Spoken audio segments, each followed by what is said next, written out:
Okwogera bino yasinzidde mu nsisinkano gye yabaddemu n'ekibiina ekya paalamenti ekikwanaganya embeera z'abantu mu Uganda, Uganda Parliamentary Forum on Social Protection, ekikulemberwa omukyala Flavia Kabahenda ng'onaava Kyegegwa, nga bagenda mu maaso n'okumusaba okubeera patroni w'ekibiina kino okutuusa okwemulugunya kw'abantu n'ensonga ezimu. Thomas Tayebwa kati nga ye patroni w'ekibiina kino yagambye nti omuwendo gw'abakadde mu ggwanga tegumanyikiddwa nga obwetaavu okubawandiisa kubanga kizuuliddwa ng'ensonga ku nsimbi ezibaweebwa gavumenti tezibatuukako. The age of eligibility.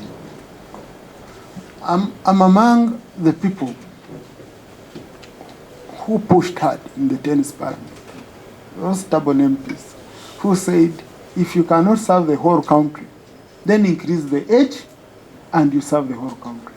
Why? There was unfairness.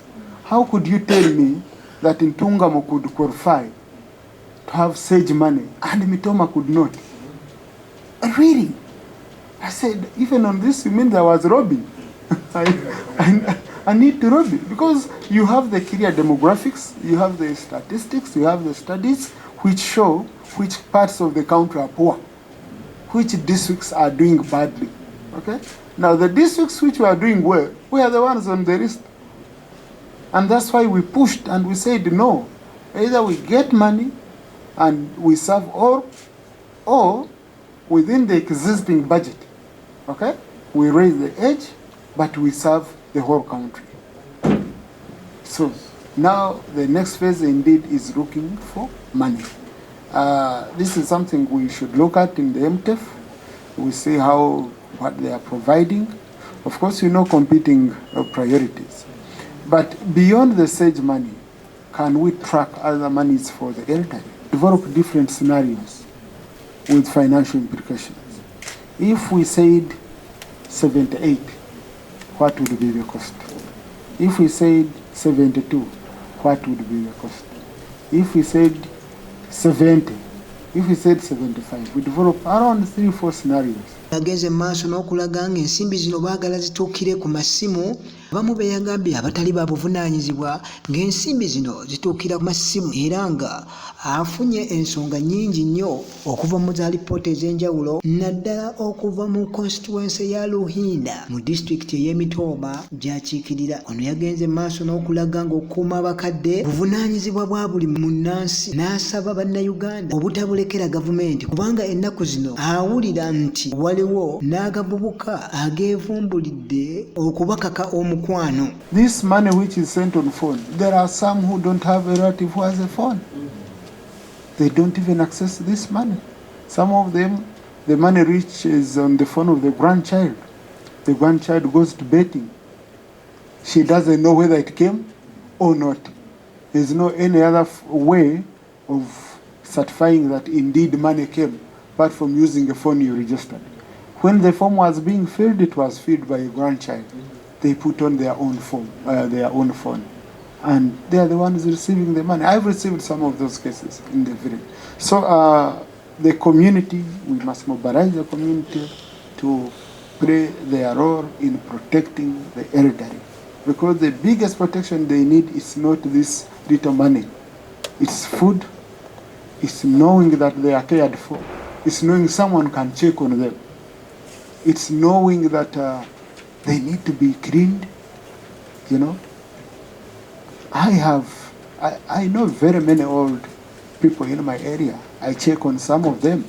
There are some whom I recently, around 6 months ago, I think, whom I visited. Ng'oggyeko ssente ezibaweebwa gavumenti ayagala ekibiina kino kisale amagezi gonna okulaba nga bafuna ne insure banguyire okubeera badduka mu malwaliro nga balwadde. Given near 208 billion. Okay? Out of that, 98 billion was for operations. This should be resolved. Moreover, the IDs which we are given have expired. We are going to issue new ones. So if there was a mistake, someone was complaining there was a mistake, how do we continue with the same mistake on the new ID? Okay? So I'm going to arrange, I'm going to call the Minister for Internal Affairs to meet with the leadership of the forum. Okay, so that you bring out this issue very well, and they should work within the current budget we have just given them. Yeah, together with the mirror, because they should work within the current budget. In fact, I'm going to call the ED now, so that they work within the budget. Otherwise, now all these are expired. We have around 15 million renewals of IDs, and we are also enrolling around 17.2 million Ugandans to the system of IDs. So everything about our national ID has changed.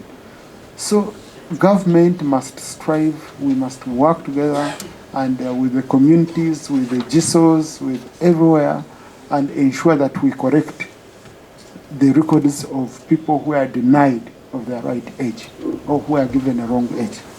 And I urge you, honorable colleagues, I think what we can do, let us work with the local leadership in our areas, from GSOs to where we capture these statistics. Ssentebe w'ekibiina kino omwami Milton Muwuma kuva mu Kigulu South alaze nga era yakiikiridde ssentebe w'ekibiina kino omukyala Flavia Kabahenda alaze nga emyaka egy'abakadde egisaanye okusalibwako okuva mu myaka 8 gidde ku myaka 65 kubanga abakadde b'e8 baba tebasobola na kutuuka wali buyambi buno okufuna emitwalo gino 2.5 egibaweebwa olw'obunafu mu mubiri okulaba nga obuwumbi 8 bwe tubadde tusaba ku biliyoni ku buwumbi 219 bwe twabawadde obw'okuwandiisa abantu ku ndagamuntu empya baddire ku ezo zennyini batoole okwo batereeze ensobi ezaali kubanga ID zonna n'ezaffe zituna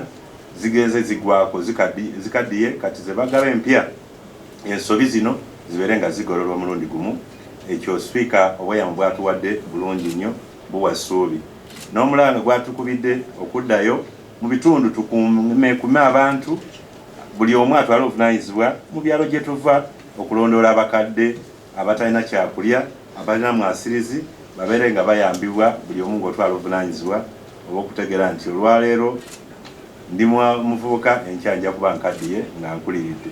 So tusimye nnyo ekiseera ekituweereddwa byonna ebituukiddwako mu lukiiko lwaffe olwaleero biwa essuubi biwa amaanyi ne kiba nti n'omukulu akkiriza okusaba kwaffe okubeera paatulooni owa foramu eno. Ekyo amaanyi nnyo okutandika n'olwaleero tujja kuba tulanga nti paatulooni wa Social Protection Forum ye Deputy Speaker. Yabasuubiza nga bagenda okusisinkana Ministry ey'ensonga z'omunda mu ggwanga ekitongole ekya NIRA ekivunaanyizibwa okuwandiisa bannayuganda okulaba ng'ensonga eno egonjoolwa. Channel 44 Regulo, nze Nixon Bale wano ku lukiiko lw'eggwanga olukulu mu Kampala.